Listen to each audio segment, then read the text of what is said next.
Halo pecinta manhwa, kali ini Mimin akan melanjutkan cerita prajurit terkuat yang menempuh dunia bawah dengan menjadi bos gangster. Cerita sebelumnya diperlihatkan Dokyeong yang berhadapan dengan Kolonel Seo demi melindungi Yiso yang sedang sekarat. Di sisi lain, Wang Ho terlihat lebih unggul dalam pertarungannya melawan Siolan hingga membuatnya bertekuk lutut. Lalu dia mengambil pedang milik Siolan sambil mengungkapkan harapannya saat dia memberikan pedang itu pada Siolan di masa lalu. Pedang itu bertuliskan bunga mekar, agar dia mekar dan tak terkalahkan di masa depan. Tapi nyatanya bunga itu tidaklah mekar di bawah kendali naga hitam, bahkan berani menggigit tuannya. Di saat yang sama perhatian Wang Ho teralihkan pada sejumlah kendaraan yang datang. Dia sedikit tertawa karena tak menyangka naga hitam masih memiliki tamu. Siapa sangka sosok yang datang tersebut adalah tangan Yilhak dan Taesan. Para anak buah Wang Ho tercengang menyaksikan sosok sang pedang terkuat Yilhak yang legendaris, yaitu Eksekutif Choi. Pak tua ini merasa harus menyelesaikan beberapa urusan yang belum terselesaikan dengan Wang Ho di masa lalu. Saat Jinwon ingin membantunya, tapi Eksekutif Choi malah memintanya melakukan hal lain dengan menyerahkan tempat ini padanya. Sementara itu Wang Ho meminta anak buahnya tidak berbuat terlalu jauh, sehingga merugikan naga hitam. Ketua 9 pedang Yilhak sebelumnya yaitu Mionwan telah mati di tangannya dan Eksekutif Choi tampak ingin membalas dendam. Maka dari itu dia akan meladeni Pak Tua di hadapannya, bahkan mungkin saja akan mengirimnya menemui kaptennya di alam baka. Eksekutif Choi merasa Wang Ho terlalu lama membual, sehingga dia memutuskan untuk menyerang duluan. Tinju berat milik Eksekutif Choi membuat Wang Ho terseret mundur dengan hebat. Meski menyeretnya, tapi dia belum memberikan dampak apapun karena Wang Ho berhasil menangkisnya. Lalu dia segera membalas serangan itu dengan melayangkan sebuah tendangan ke kepala lawannya. Hanya saja Pak tua ini sangat kokoh, bahkan dia tak bergeming sama sekali. Karena dia menangkap kaki lawannya, maka Wang Ho tidak bergerak bebas sehingga tinju Eksekutif Choi mengenainya. Untuk kedua kalinya Wang Ho dipaksa mundur secara sepihak. Siolan yang dibantu oleh bawahannya merasa pertarungan ini takkan berakhir tanpa adanya korban. Walau Wang Ho yang dianggapnya sebagai master sangat kuat, tapi lawannya dijuluki sebagai Pak Tua yang mendekati puncak kekuatan negara ini. Lalu Wang Ho meregangkan ototnya sambil memuji Eksekutif Choi yang masih tua tapi kekuatannya masih menakutkan. Eksekutif Choi juga merasa jika Wang Ho tidaklah berubah dengan masih bermain sebagai algojo. Dia paham jika pedang di tangannya membuatnya terlihat seperti algojo. Walau hal itu tidak sepenuhnya benar, tapi untuk saat ini dia akan menerima sosoknya sebagai algojo. Maka dari itu dia melesat maju untuk mengeksekusi si Pak tua di hadapannya. Namun hal itu takkan mudah dengan Eksekutif Choi yang menangkisnya menggunakan sarung tangan besinya. Setelah gagal akan serangan pertamanya, kini Wang Ho kembali melayangkan tebasan berikutnya. Eksekutif Choi segera bergerak untuk memblokir tebasan itu seperti sebelumnya. Hanya saja Wang Ho membatalkan arah serangannya dengan memutuskan menendangnya. Perubahan serangan secara tiba-tiba membuat Eksekutif Choi lengah dan kini pedang itu kembali datang ke arahnya. Walau berhasil menghindari kerusakan terburuk, tapi Eksekutif Choi harus merelakan luka sayatan di tangannya. Bertarung melawan seseorang yang ahli pedang merupakan sesuatu yang merepotkan bagi petarung tangan kosong seperti Eksekutif Choi.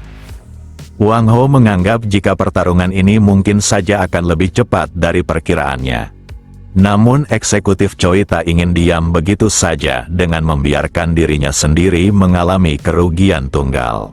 Dia pun melesatkan tinjunya hingga mengenai Wang Ho dengan sangat telak. Pukulan itu membuat Wang Ho terlempar hingga terseret di jalanan, tapi Eksekutif Choi harus menerima tebasan di tubuhnya. Kemudian Wang Ho bangkit kembali dengan tawa miliknya karena pukulan itu hampir saja meremukkan tulang wajahnya jika dia tidak mengurangi kecepatan tebasannya. Lalu dia memuji si Pak tua di hadapannya yang makin berkembang dibandingkan masa mudanya. Namun eksekutif Choi tak merasa seperti itu karena mereka berdua hanyalah generasi lama yang seharusnya tidak perlu terlibat lagi dan menganggap Wang Ho lah yang kian melemah. Lalu Wang Ho menanyakan apakah eksekutif Choi masih tak bisa menerima kematian Myeonwan sehingga dia sangat ingin membalas dendam. Tapi eksekutif Choi tak datang untuk alasan seperti yang dipikirkan oleh Wang Ho. Baginya tak ada ruang bagi generasinya di era baru ini, sama halnya dengan pembalasan dendam itu. Jika Wang Ho tetap bersikeras, maka pedang era baru ini mungkin saja akan menghabisinya. Sementara itu di bagian gerbang belakang pertarungan masih terus berlanjut. Sion merasa perang ini akan memakan waktu yang cukup lama disebabkan jumlah musuh yang sangat banyak. Lalu sebuah kapak datang ke arahnya dengan kecepatan tinggi. Dengan insting tajamnya Sion berhasil menghindarinya dengan rasa bingung. Dia sulit percaya Nobu masih mampu berdiri setelah dihajar seakan tubuhnya bukanlah manusia. Sion sangat kesal karena para serangga terus mencegahnya ke tempat kaptennya. Di sela itu Jinwon baru saja tiba untuk mengambil alih. Dia merasa seorang amatir haruslah bertarung dengan amatir lainnya. Jiwon meminta Sion segera ke tempat Yisou karena pertarungan di sana pasti berlangsung sengit dengan diisi para pro. Nobu yang melihat kedatangan Jinwon sangat bersembunyi karena melawan seorang raksasa seperti dirinya pasti menyenangkan. Jinwon ingin mengakhiri pertarungan ini secepat mungkin dengan meminta Nobu segera datang padanya. Nobu mengetahui jika Taesan memiliki seseorang yang dijuluki Gunung Tak Tergoyahkan dan rumornya bahkan terdengar sampai ke Jepang. Maka dari itu dia ingin merasakan sendiri apakah julukan tersebut bukanlah sesuatu yang dilebih-lebihkan. Ayunan kapak yang mengincar leher lawannya dapat dihindari dengan gerakan yang minim. Alasan gerakan minim itu bukanlah tanpa sebab di mana Jinwon memiliki kesempatan membalas serangan secepat mungkin. Dengan jarak seperti ini, maka dia dengan mudah memukul Nobu dengan tinju telak miliknya.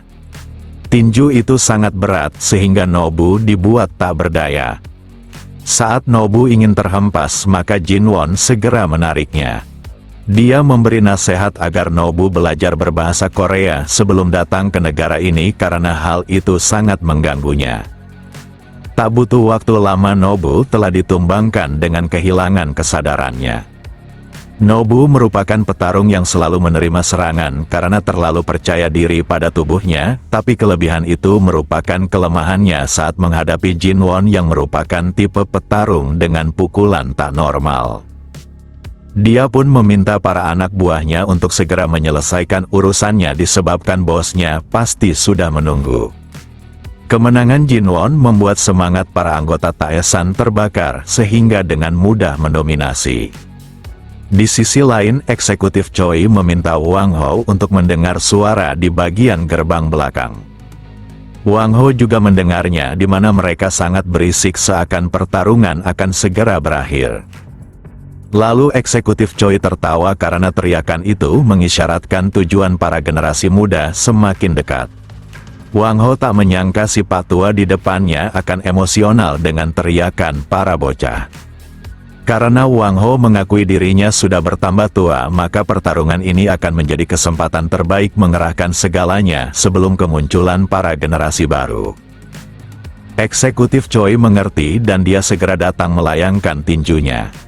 Wang Ho mengakui kecepatan eksekutif Choi sangat cepat dengan ukuran tubuh besarnya. Tapi serangannya terlalu jujur tanpa tipuan apapun sehingga dapat dengan mudah ditebak. Berkat hal itu Wang Ho mampu memukul lawannya tanpa hambatan yang berarti. Tapi eksekutif Choi malah tertawa karena pukulan itu membuatnya geli. Dia akan menunjukkan bagaimana seorang pria memukul dengan cara yang benar. Hanya saja pukulan itu tidaklah mengenai perut Wang Ho, bahkan dia sudah menunggu momen ini. Eksekutif Choi memiliki kekuatan serta pukulan hebat, tapi semua gerakannya terlalu sederhana.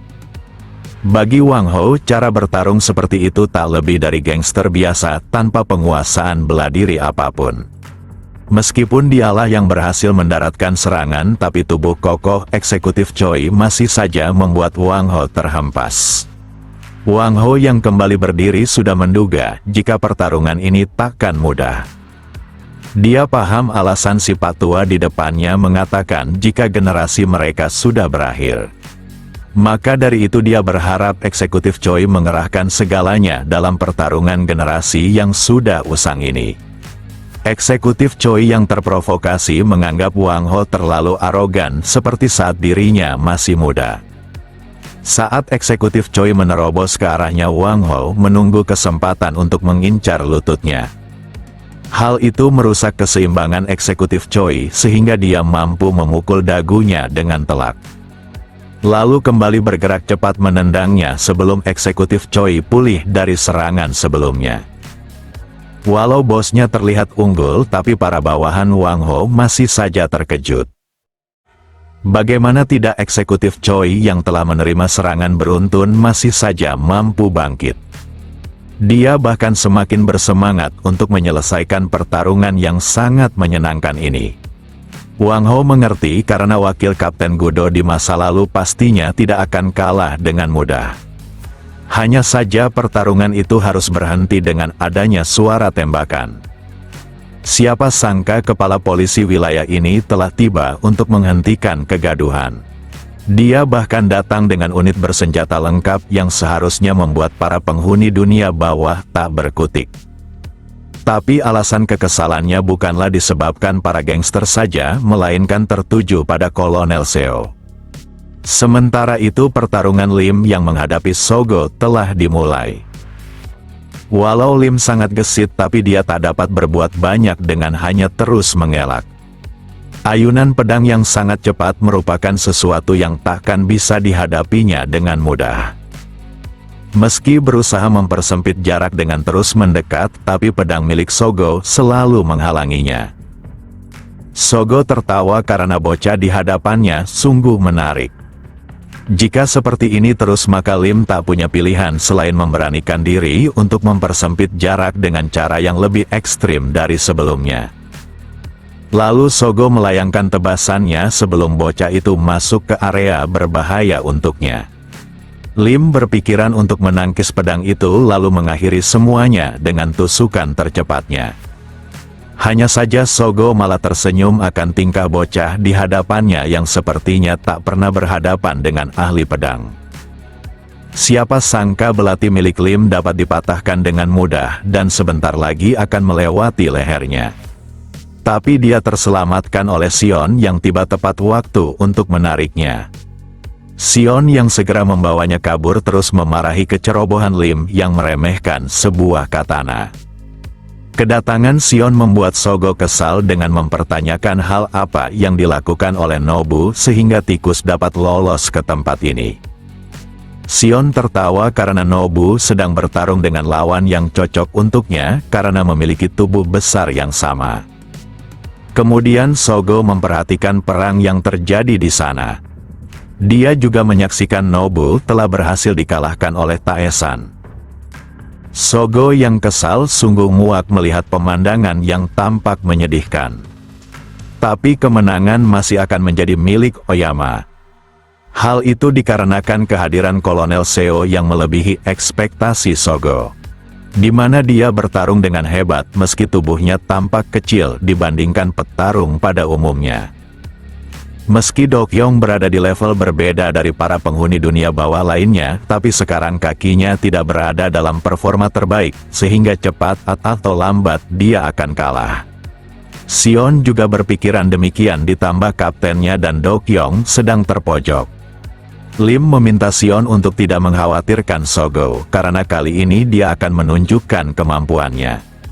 Walau Sion mengkhawatirkan Lim, tapi dia tak punya pilihan selain menyetujuinya. Lim memahami pertarungan ini sedikit asing baginya, tapi dia masih bisa melihat dengan jelas arah pedang itu.